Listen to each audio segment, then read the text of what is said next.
So let me start off by saying, how you doing, sir? Oh, just fine, thank you. How are you doing? I'm doing great. Today we're going to be discussing dreaming from the wish fulfilled, but we also have a series of questions that have been given to us by the community. So I'm ready to get started with the great questions. So I guess I'll just go in and hit you with the first question, and we'll just move from there. The first question is, how did your journey with Neville begin? Oh, I was reading his book. Actually, one book. That was all he had at that time. But I collected them as they came along. But that was it. The first book let me in on what was going on, and it was simple, and it was direct, and that's what I was looking for. So that was how I got started. What about the book resonated with you? Something caught your attention because you had read other books prior to that. What caught your attention in that book? Well, actually, he explained that we're all on all the time, and that we're thinking feelingly generally most of the time, and that is exactly what is making our world of experience. And that, in other words, you're always thinking ahead of your evidence that you're experiencing. And I understood that. He said that feeling is the secret. And that was his next book, I think. He said feeling was the secret, and that as you think you are, it just went on, and I understood everything he said. When I was listening to others, they were giving me a lot of material, but it didn't seem to gel as it did when I heard Neville. That was it. Okay, and I definitely identify with that because, like you, I went through a vast amount of New Thought teachers, and when I heard him for the first time, it really did resonate with me, so I do understand what you're saying. Going on to the next question, dream fulfilled. This person says, I never dream about what I focus on before going to sleep. And this is speaking of, Neville says, about in your dream state, when you're going to get in that dream state, think about what it is that you want to manifest or dream about, and then give that your attention. So what are your suggestions for the person that never dreams about what it is that they want to dream about? Well, actually, you can actually cause your dream. And you can manifest it as you wish if you will focus. See, most people just don't have the ability, they think, to be still. And I know the trouble of being still and the trouble of going to the end of whatever it is you wish to accomplish. Because it takes being still, and most people are not that patient. I know I wasn't for actually a year. It took me a year to actually get calmed down enough to actually listen to what I was saying to myself. And there I found it. What I was saying to myself is actually what I am experiencing. And that's what you'll do too if you keep going to the end. In other words, whatever it is you want, be yourself, feeling after, being, doing, and having that idea. And if you keep seeing yourself doing it, eventually you will have it. But you have to stay with it. It takes patience just to be still with yourself. I understand that. As a matter of fact, that was my biggest problem, was just being still with myself. But once you accomplish that, it gets easier and easier to fulfill your dreams. And they will come. You'll have them. As a matter of fact, you probably already had the dreams you want. You just don't remember them.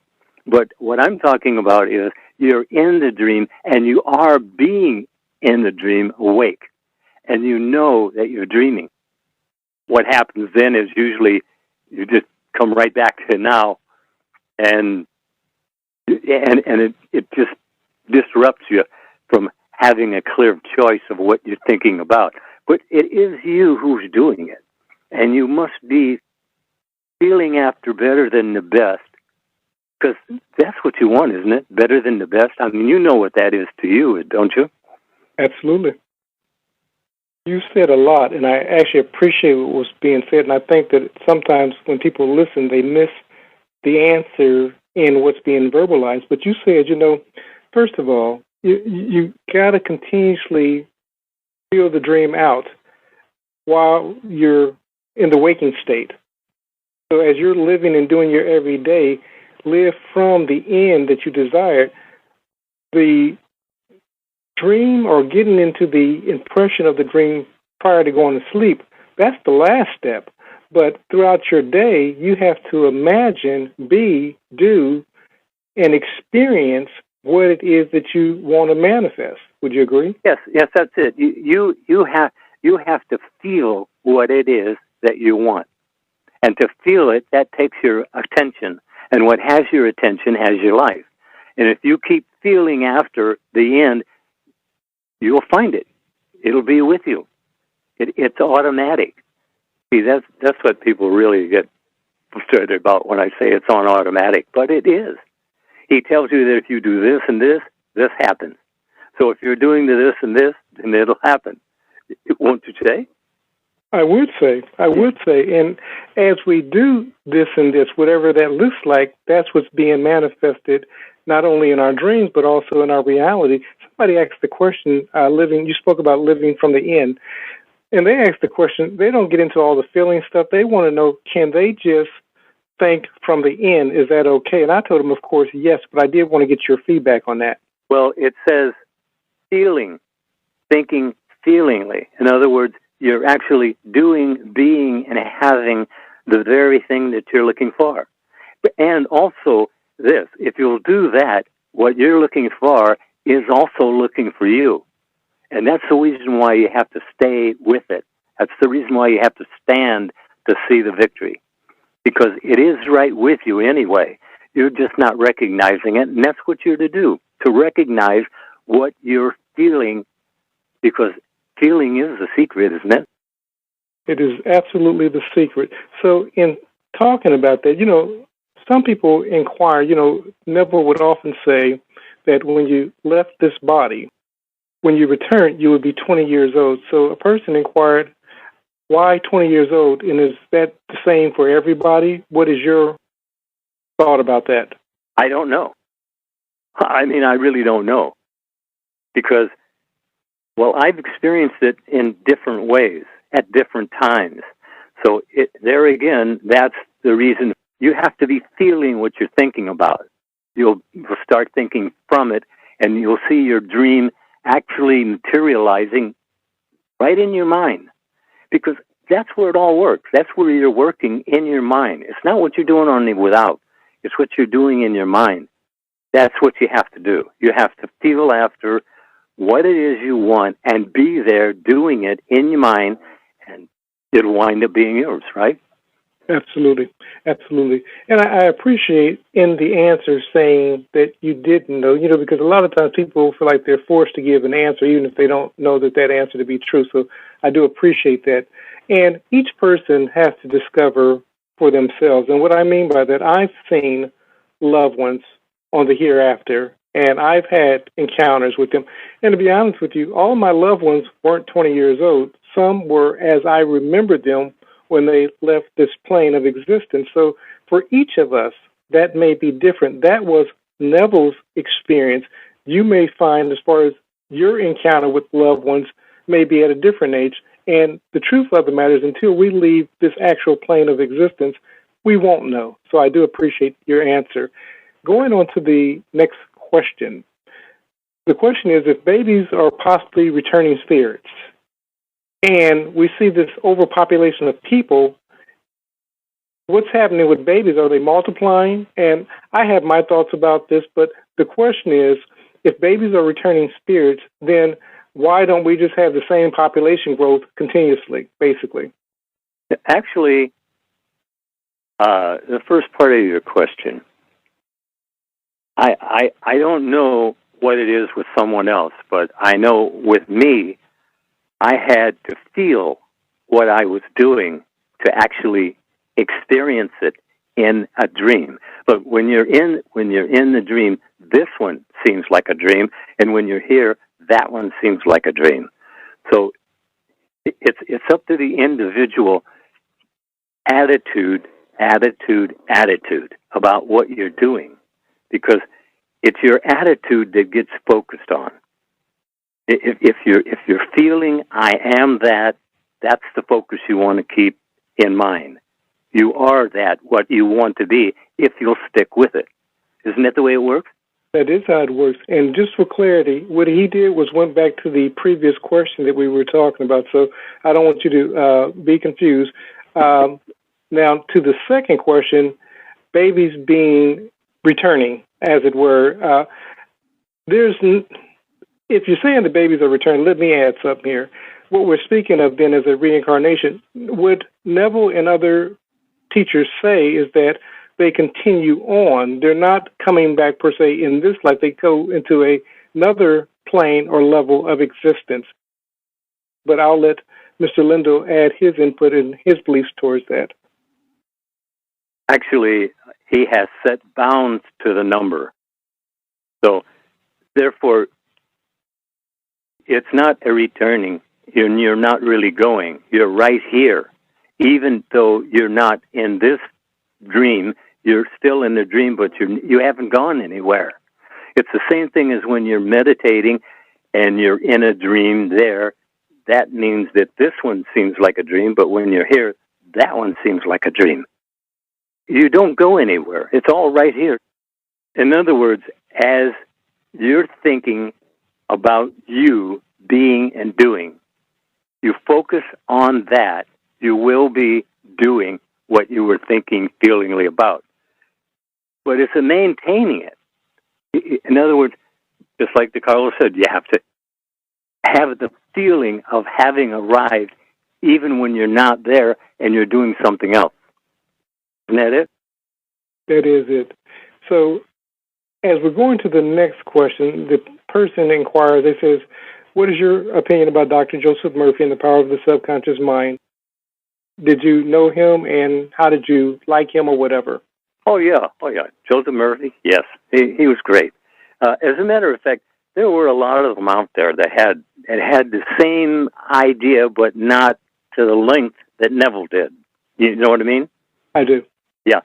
And Neville went to the next step beyond what they're saying, generally. I mean, they mention it, but that's knowing about. And it's not the knowing about, it's knowing from. If you're not thinking from what you want to be, then you're not actually participating in your own behalf. Isn't that right? That is true. That is true. You're actually occupying and participating in somebody's hearsay. Yeah, that's right. And that's the difference that makes the difference, wouldn't you say? I would say that is the difference. That's it. If you want your dreams, you have to be in them, thinking from them. That's the whole point right there. Isn't it? It is. That is the point. So Neville would often say that signs follow, they do not precede. And, of course, I have my opinion of that, but I'll let you go on and say what it is that you're going to say. Signs follow, but they don't precede. What does that mean to you? That's absolutely true. In other words, if you're looking for signs, then you're not on your own side. And that's what I was told. Because I was mentioning signs, and he's just shaking his head, no, signs follow. They do not precede.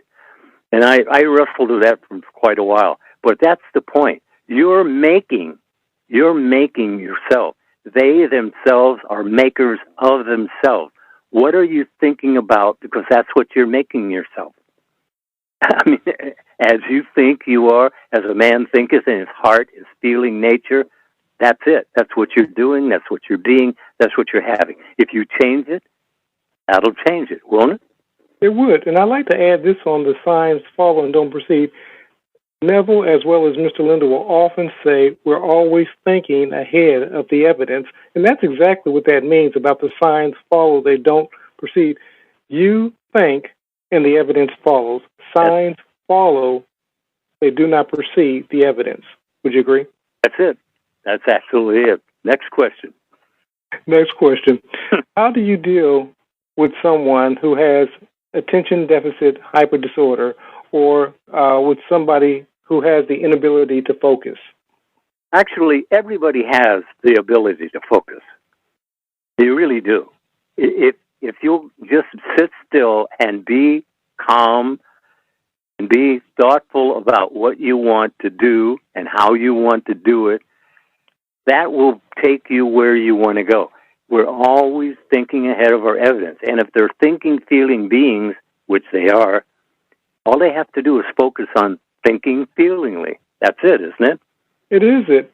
It's funny, when I was growing up, everybody had attention deficit disorder. I mean, none of us could focus, but, when we knew that we had to get home and get in front of our parents because of, some action that we had taken or whatever, we kind of straightened up, or if we knew that we had to go before the principal, it was a different mindset. And I go back to what you were saying about everybody has the ability to focus. Sometimes you have to find that thing that person is interested in. Would you agree? Well, if you find that focus, then everything clears up. See, I had all kinds of problems. But once I found that silence, because we're told that in the silence, that's the magic. That's where you actually communicate with God. And you're told, go in the closet, close the door when you're alone. And that's the name right there, alone. When you're alone, speak to your Father. Doesn't that tell you what it means? It does.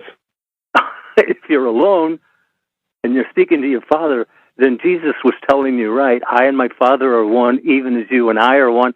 So he's right with you wherever you are at any time. He's there. But you have to turn to talk to him. You turn to me, I'll turn to you. He's already said yes when he said, turn to me, I'll turn to you. That's it, isn't it? It is it. And I want to add to this one here about to deal with somebody that has a deficiency or what we perceive to be a deficiency or whatever. Somebody asked another question, but we haven't gotten to it, but it kind of applies to this. We have the ability to see them in a better light and treat them according to what it is that we see in them. Would you agree? Right. That's right. You do. In other words, that's the whole point of having an audience and speaking to them, that they'll suddenly get a flash of insight and change their mind. And that's what you're told to do. You're told to choose this day. So to choose it, you have to make up your mind. And that's what you're given to do, make up your mind. That's very difficult for some people to do, but that's only because they've been conditioned, mesmerized, hypnotized to the ongoing drama.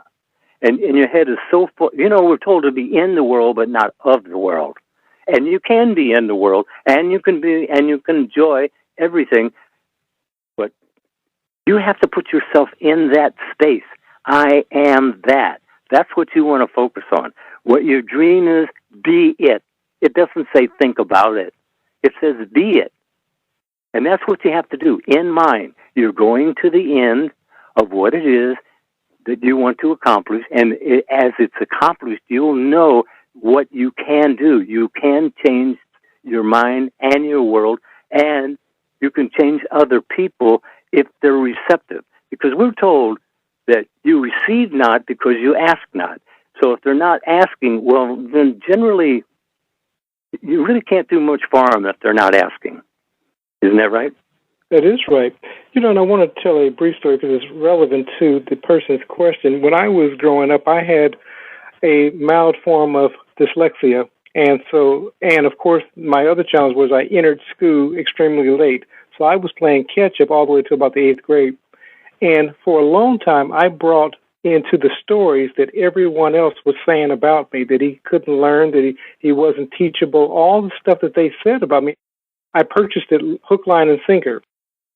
When I began to understand who I was by reading Scripture, and I was told that I was a child of God, and I began seeing myself differently, my whole world changed. My whole point to the person that asked the question, see the loved one, the individual, the one that you're dealing with the disability differently, and treat them differently. Don't treat them as the doctors have diagnosed them or whatever.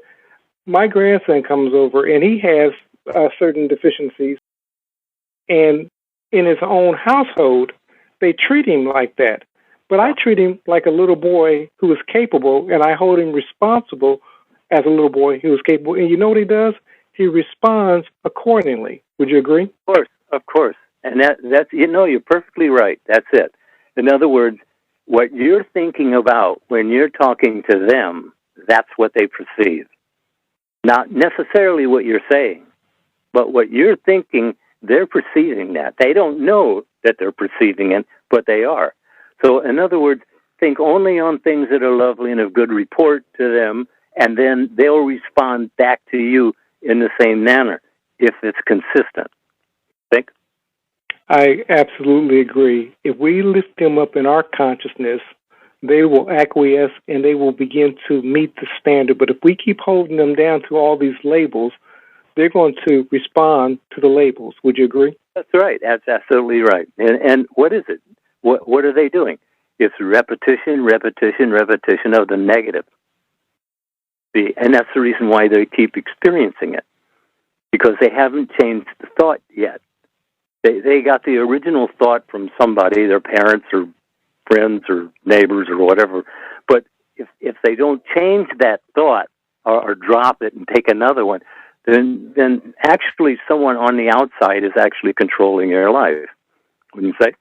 I would say. So let's go on and move forward to the next question. Okay. I would like to understand the biblical reference of being born again. What is this practically? Give me a practical understanding is what the person's asking of being born again. Everybody is, but not until you're ready. It's not God that's holding you up. It's you holding you up. He's already told you that you're a God. And they tell you everyone's a God? It does. All the people? Well, so in other words, that is with you, and you are that, but you have to focus on that, wouldn't you say? You would. If you're not focused on it, then you're not going to experience it. I mean, it's fine to, you go to church and you do your little thing there, and then you leave. But when you leave, did you leave granted your gift? Because he told you that when you pray, believe that you've already received what you're asking for. So if you didn't leave with it, then you didn't get it, right? That's true. And Neville would often speak of being born again, and he spoke of it as being born from the skull, Gagatha, being the skull. So the rebirth is not a rebirth physically, as Nicodemus said, well, how can a man being old enter into his mother's womb? And Jesus said, we're not talking about a physical rebirth. We're talking about a rebirth of the skull, of the mind. So it's a renewal of mind. Would you agree? That's it. In other words, change your mind, change your world. Isn't that it? That is it. And every time you do that, there's a rebirthing taking place. That's right. Every moment. You see, you're making your future moment by moment as you think, you are, you do, you have, you be. So if you're in charge of your thinking and feeling, then you're in charge of your life.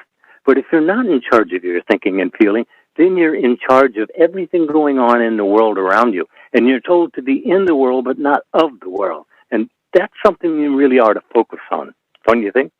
I do, because they're trying to be in charge of everything out there. That's a lot of work. Would you agree? just knowing about it. Just knowing about all the stuff that's going on around you that really isn't any of your business. You see, that was the first hurdle I had to get over, too, along with being patient, was just not being worried about what's going on out there. What's going on in you, because that is what's going to be going on out there for you. Right? That's exactly what's going to be going on. So as we're going to the next question, when people are new, and they're talking about new to this knowledge, to Neville, and to these teachings, to the process of creating their own reality, is it okay to see it for them? So what the person is asking is, if you know somebody that's trying to process and trying to get into a space of manifesting something, is it okay for you to join in with them and see it for them? And of course, the scripture says, yes, where two or three are gathered together, I'm in the midst. But what are your thoughts in helping somebody else manifest what it is they desire? He is in the midst.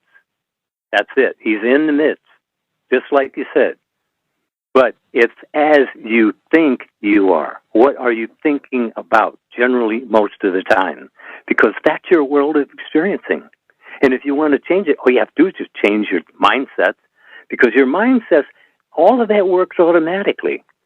You have to understand, anytime a situation comes up that calls on a mindset, well, it'll be there. And if it's not positive, well, then you're really off on a journey you don't want to take, because you're either thinking positive or negative. It's that simple. I mean, you know what you're thinking. Well, what is it to you? Is it positive or is it negative? And if it's a negative, well, then drop it and turn around. Look, God told you, you turn to me and I'll turn to you. So isn't that yes? It is. It is. He told you, I've already said yes. Well, where are you? See, that's the problem. You get lost in thought of the world and things going on. It takes a lot to back off. Even for a few minutes, it takes a lot. It's a purposeful thing that you do. You're backing off to take a look at what you're thinking and feeling. And if you don't, it's just a minefield, isn't it? It is. It is. You know, and the thing is, when it comes back to the book of Amos is, how can two walk together unless there's an agreement? When you're seeing good on the behalf of somebody else, you're just in a spirit of agreement with them. We do that naturally for loved ones, you know, and sometimes when they can't even see it for themselves, we're seeing good on their behalf. Would you agree? You are on all the time. If you're not really focused, well, then your whole world can be in a turmoil. Because moment by moment, you're creating your world of experiencing. That statement alone should make you feel that you have charge if you'll take charge. And that's all God's telling you to do, is to show up, isn't it? It is. That's it. If you don't show up, well, how can you get any instruction? And that's what you're looking for, isn't it? Instruction as to how it works. But I think that's what everybody's looking for. Of course it is. Everybody wants to improve their life, don't they? I think so. I unless they're really on a down spiral. But even that is not permanent unless you make it so, right? That's true. That's true.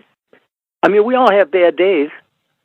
We do. It's impossible to have a body and be in this world with other people. There's all kinds of problems you're going to have. But the difference is that once you're in tune with yourself, then you can handle those things. Saying, it really don't mean much to you, but yet you'll focus on them because you're not doing anything else, right? That's it. That's it. So the next question is, somebody said, how is it possible to feel something that you have never experienced before? Well, you do that all the time. Every time you do something new, that's that experience, right? That's right. I mean, you're doing it all the time. You're changing your mind, but changing it to what? See, that's what you want to check. You want to check, what am I thinking about? Because I tell you the truth, probably 80% of the time, you're really not in tune with what you're thinking about. It's like on automatic.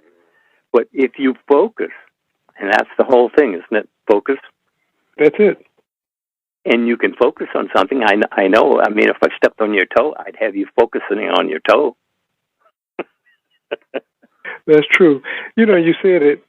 You said you're doing it all the time, and we take it for granted that we're doing it all the time, but we do. That's the problem, right there. What you said. You just take it for granted. You don't really listen. You know you're talking to yourself, but you're not really listening. You see, because if you were listening, you'd say, "Well, why am I thinking that? I don't want that. Why would I do that?" See, I check myself all the time. I catch myself thinking about something. I'm going, where are you going with that? I mean, do you really want to do that? Do you want to experience? No, well, then stop it. I mean, look, at first you're going to have all sorts of problems trying to do this, but it's only because of your past conditioning. And that you can throw off if you'll stay focused on now. Now is the appointed hour. We're told, choose this day. Now, don't worry about yesterday. Don't worry about tomorrow. Today is enough.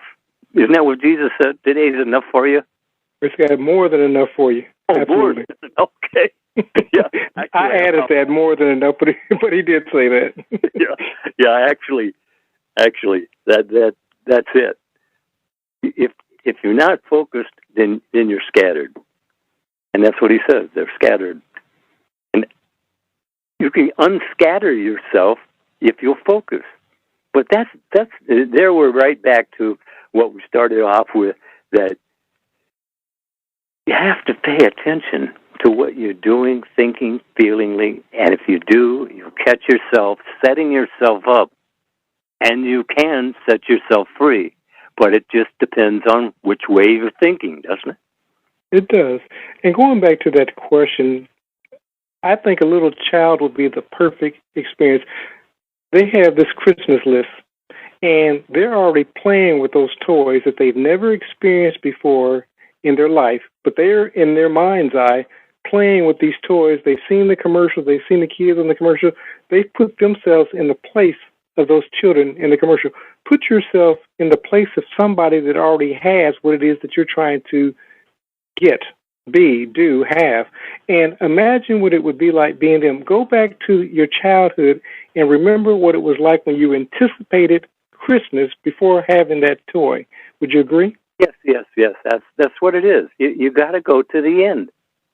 So that's what the kid's doing. The kid's already playing with it. He's just went to the end. And we lose that. You know, you will listen to a little child, and they'll tell you a lot of truth that usually you won't even notice it. But they know more than you think they know. And they know more than they think they know. Because you do know it all. But you have to focus to find out that you know it. And that's the start of it. You have to find out that you do know, and have to believe that you do know, because God is with you. So all the information in the world is right with you, but you have to focus on it. Wouldn't you say? I would. Focus. It goes back to what we talked about earlier, focus. The next question, how do you clear old negative burdens on consciousness so because of past mistakes in order to create something new? Well, look, he told us very, very plain. The blessed is the man that does not condemn himself for that which he has allowed. So you don't think on that. You think only on things that are lovely and a good report. And when you find you're not thinking on things lovely and a good report, then you're off somewhere else. And that's what you'll be experiencing, where you're actually off thinking from. You're always thinking from what you want, or you're thinking about it. And that's the difference that makes the difference. Yes? It is. It is. So focus on what it is you want. Past mistakes, forgive yourself. You know, it goes back to what you just said. Blessed is the man, the woman who does not condemn themselves for the things that they've allowed. Let it go. Would you agree? That you can't be forgiven if you won't let it go, right? That's true. And you won't even forgive yourself. As long as you're thinking about it and saying, oh, wow, I did that, but I did that. And it's over. And I'm letting it go. I mean, it's like the guy I told you 35 years ago, he did something, and now he's still thinking about it now. Why? I mean, running off scenarios in his head about it over and over and over. How can it be beneficial to you in any way, right? That's true.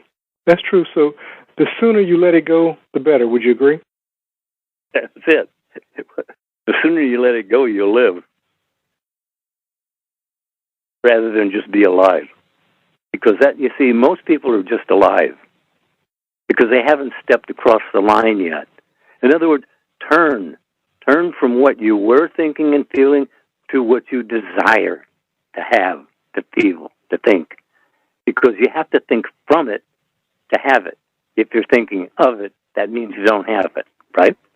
That's absolutely correct. And I want to use that term going back to being born again.